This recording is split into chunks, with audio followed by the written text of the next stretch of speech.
दोस्तों, welcome back to insta master class series. इस video में डिस्कस कर रहे हैं डिसेंडिंग ट्रायंगुलर पैटर्न के बारे में। एक बेयरिश ट्रेंड कंटिन्यूएशन पैटर्न है ये। चार्ट पे बहुत ज्यादा आपको देखने को मिलता है। इस पैटर्न को आप निफ्टी, बैंक निफ्टी या किसी स्टॉक्स पे देख सकते हो ट्रेंड कंटिन्यूएशन ट्रेड्स को पकड़ने के लिए। तो इस वीडियो में डिटेल में समझेंगे इस पैटर्न के बारे में, कैसे आइडेंटिफाई करना है, कहां पे entry, stop loss, target fit करना है और क्या एडवांटेजेस एंड डिसएडवांटेजेस हैं इस ट्रायंगुलर पैटर्न की। तो सबसे पहले मैं आपके सामने लाता हूं ये पैटर्न दिखता किस तरीके से, how to identify this pattern. तो यहाँ पे आप स्क्रीन पे देख पा रहे हो कुछ इस तरीके का ये पैटर्न देखने को मिलता है। ये जो पैटर्न है दो लाइन से मिलकर बनता है। यहाँ पे आप दो लाइन देखोगे, पहली एक हॉरिजॉन्टल लाइन देखने को मिलेगी और एक आपको एक फॉलिंग लाइन देखने को मिलेगी, एक ट्रेंड लाइन देखने को मिलेगी जो लगातार मार्केट नीचे ले जा रही है। ठीक है, तो ये इस टाइप से इन दो लाइन के मिलकर एक पैटर्न बनता है, इसको हम ट्रायंगुलर पैटर्न कहते हैं। तो यहाँ पे क्या होता है, पहली कंडीशन याद रहे कि डाउन ट्रेंड में होना चाहिए। तो ये एक बियरिश पैटर्न है, तो यहाँ पे सबसे पहली कंडीशन है मार्केट का ट्रेंड डाउनवर्ड्स होना चाहिए, तब ये पैटर्न अगर दिखता है तो एक डाउन साइड में ट्रेड बहुत ही बढ़िया शॉर्ट ट्रेड मिल सकता है। पहली कंडीशन मार्केट डाउन ट्रेंड में होना चाहिए। Second condition consolidation.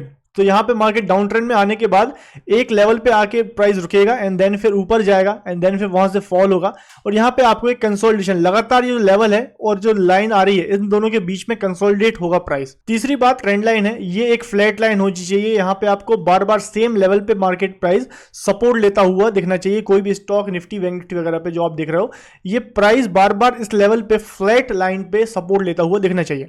चौथा पॉइंट है कि डिसेंडिंग अपर ट्रेंड लाइन, जो ट्रेंड लाइन आ रही है ये डिसेंडिंग होनी चाहिए। मतलब पहला जो जंप मारा प्राइस ने ऊपर गया, उसके बाद यहां से सपोर्ट लेके दूसरी बार जब जंप मारा तो पिछले हाई के नीचे रहा एंड देन फिर तीसरी बार जंप मार रहा है प्राइस तो पिछले हाई के नीचे। तो यहाँ पे लोअर हाई फॉर्मेशन आपको देखने हैं, प्राइस में लोअर हाई फॉर्मेशन होना चाहिए और उनको मिला के, उन पॉइंट्स को मिला के एक ट्रेंड लाइन निकल के आएगी और अल्टीमेटली फिफ्थ पॉइंट आएगा कि ट्रेंड कंटिन्यूएशन। जैसे ही ये जो लोअर फ्लैट लाइन है ये ब्रेक डाउन होगी, यहाँ पे आपको एक डाउन मूवमेंट देखने को मिलेगा। मतलब जो डाउन ट्रेंड चल रहा था उसके बाद प्राइस ने कंसोलिडेशन दिखाया, मतलब ऊपर से बार बार सेलिंग प्रेशर आ रहा था, इसीलिए ये लोअर हाई बनाता हुआ आपको प्राइस दिखा और यहाँ पे एक डाउन ट्रेंड में आपका फ्लैट लाइन जो बार बार सपोर्ट कर रही थी इस लेवल को भी ब्रेक कर दिया। अब क्या बचा, अब यहाँ से प्राइस ने डाउन ट्रेंड दोबारा से स्टार्ट कर देना है। तो ये साइकोलॉजी इस ट्रेडिंग पैटर्न की। इस ट्रेडिंग पैटर्न में आपको बियरिश प्रेशर बार बार देखने को मिल रहा है कंसोलिडेशन जोन में। मार्केट कंसोलिडेट हो रहा है एक डाउन ट्रेंड के बाद, बट वहां पे भी आपको एक प्रेशर दिख रहा है, सेलिंग प्रेशर दिख रहा है, इसीलिए ये डिसेंडिंग ट्रायंगुलर पैटर्न आपको देखने को मिल रहा है। सो इस तरीके से आप इस पैटर्न को आइडेंटिफाई कर सकते हो चार्ट पे, बहुत ही इजीली ये आपको आइडेंटिफिकेशन हो जाएगा। तो मेन फीचर्स जैसा कि अभी हमने डिस्कस किया, मेन फीचर्स है कि डाउन ट्रेंड में होना चाहिए, पहली बात। दूसरा कंसोलिडेशन फेज, डाउन ट्रेंड में आने के बाद प्राइस कंसोलिडेट रहे।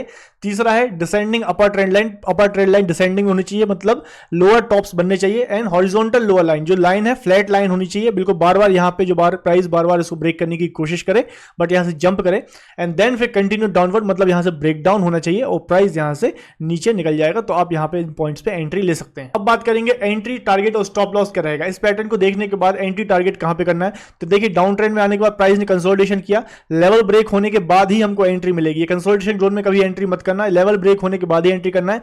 जैसे ही प्राइस ब्रेकडाउन होगा और अगर बेटर हो कि इस प्राइस को दोबारा से रीटेस्ट करे, जैसे कि यहां पे आपको चार्ट दिख रहा है, प्राइस ब्रेकडाउन होकर दोबारा से अगर रीटेस्ट कर रहा है तो ये बहुत ही बढ़िया बात है। और फिर रीटेस्ट करने के बाद जब प्राइस निकल रहा है ये लेवल को ब्रेक करके, इस पॉइंट पे आप डेफिनेटली एंट्री ले सकते हो। तो यहां पे दो बातें हैं, पहली बात है लेवल ब्रेक हुआ, लेवल ब्रेक पे डायरेक्ट एंट्री नहीं, इसको रीटेस्ट होने देंगे, ये लेवल को दोबारा से रीटेस्ट करने दो, दोबारा से टच करेगा, वहां से जब फॉल आएगा फिर जो ओरिजिनल ब्रेकआउट कैंडल थी, इस ब्रेकआउट कैंडल का जब ब्रेकडाउन होगा यहां पे आपकी एंट्री हो जाएगी, आप यहां पे एंट्री ले सकते हैं। स्टॉप लॉस क्या रहेगा, जो लेटेस्ट स्विंग था, जो लास्ट स्विंग था उस पे आपका स्टॉप लॉस रहेगा।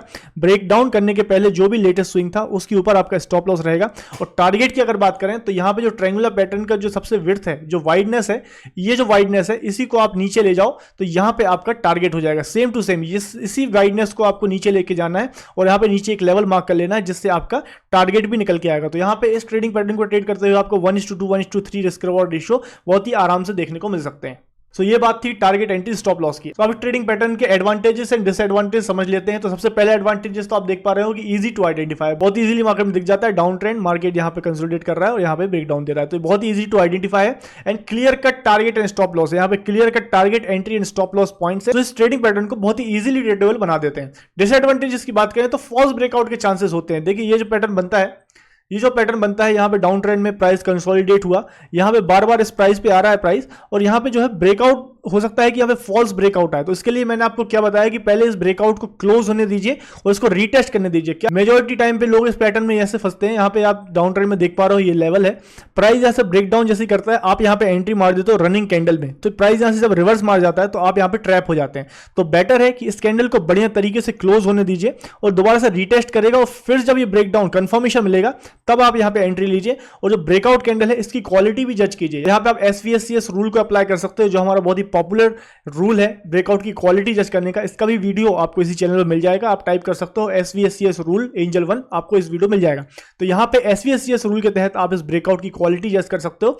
उसमें अगर ब्रेकआउट बहुत ही बढ़िया कैंडल के साथ, बिग वॉल्यूम के साथ, क्लोजिंग अगर सॉलिड बॉडी के साथ ब्रेकडाउन हो रहा है तो एक बहुत ही बढ़िया ब्रेकआउट होता है। और उसको ब्रेकआउट होने के बाद, कंफर्मेशन के बाद आप दोबारा से री एंट्री लें तो ज्यादा बेटर होगा, आप फॉल्स ब्रेकआउट से बच पाएंगे। और लास्ट पॉइंट है कि रीड्रॉइंग ट्रेंड लाइन। क्या होता है कभी कभी ये भी आपको देखने को मिलता है, प्राइस यहाँ पे नीचे आ रहा है डाउन ट्रेंड में और प्राइस यहाँ पे कंसोलिडेट हो रहा है, ठीक है, आपने ये लाइन बनाते हुए आ रहे हो आप, बट क्या होता है कभी कभी जो प्राइस इस तरीके से भी हो जाता है, तो आपको जो लाइन है इसको रिवाइज करके इस तरीके से थोड़ा एडजस्ट करना पड़ेगा। तो लाइन आपको बार बार एडजस्ट करनी पड़ सकती है बेस्ड ऑन प्राइस। क्या होता है, प्राइस यहां से लाइन फॉलो कर रहा है, थोड़ा सा ऊपर निकल गया, तो यहां पे आपको पुराने लेवल के साथ इस लेवल को मिलाने के लिए एक और लाइन ड्रॉ करनी पड़ती है, तो आपको रीड्रॉइंग करनी पड़ती है लाइन। बट अल्टीमेटली वेट हमको ब्रेकडाउन का ही करना है, ब्रेकडाउन होगा तभी हमारी एंट्री होगी। उसके ऊपर किस तरीके से प्राइस बन रहा है, ऊपर किस तरीके से रीड्रॉ करके हम लाइन बना रहे हैं, मेन कंडीशन ये है कि जो फॉलिंग में होना चाहिए, प्राइस जो है फॉल करना चाहिए, पिछले स्विंग के नीचे ही लेटेस्ट स्विंग होना चाहिए, ये मेन फीचर है जैसा कि हमने पास में डिस्कस किया। तो ये थे कुछ advantages disadvantages descending triangular pattern के। तो एक बेयरिश ट्रेंडिंग पैटर्न है, उसको किस तरीके से यूज कर सकते हो, इसको आप ऑप्शन सेलिंग में अगर आप काम करते हो तो निफ्टी अगर फॉल हो रहा है